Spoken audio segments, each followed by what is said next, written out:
Hello and welcome to another blog highlight video.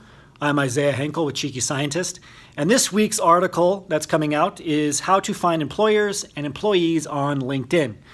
Now the good news is no matter what company you're able to find or that you want to work for, odds are they're on LinkedIn. 96% of employers are on LinkedIn.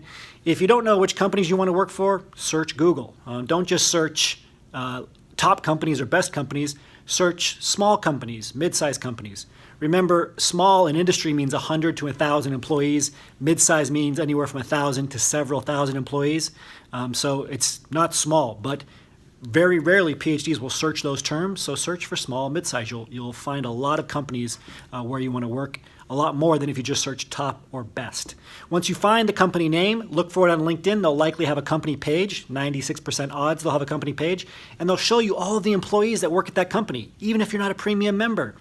Then what you want to do is you want to look at those employees, reach out to them, or if you happen to have a shared connection already, go to that shared connection and ask for an introduction to the person working at the company, right? Because your goal is to get a referral to a decision maker at the company.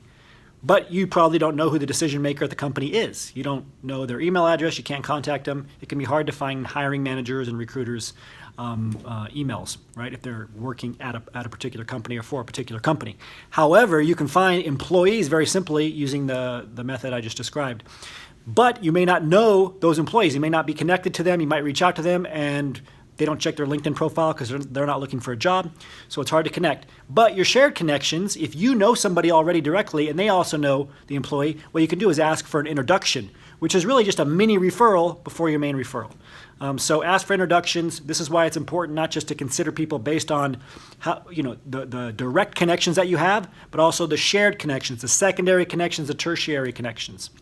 And then finally, you can search individual company websites for employees and decision makers too. In some cases, you can find the recruiter's email address or the talent acquisition teams or other decision makers using the actual company's website. So don't just limit your searches to LinkedIn, but look on their company website as well.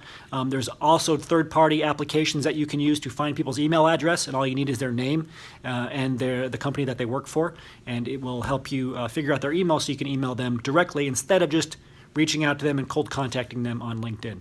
So definitely check out this week's blog article. As always, remember your value as a PhD and start thinking and acting like a successful industry professional.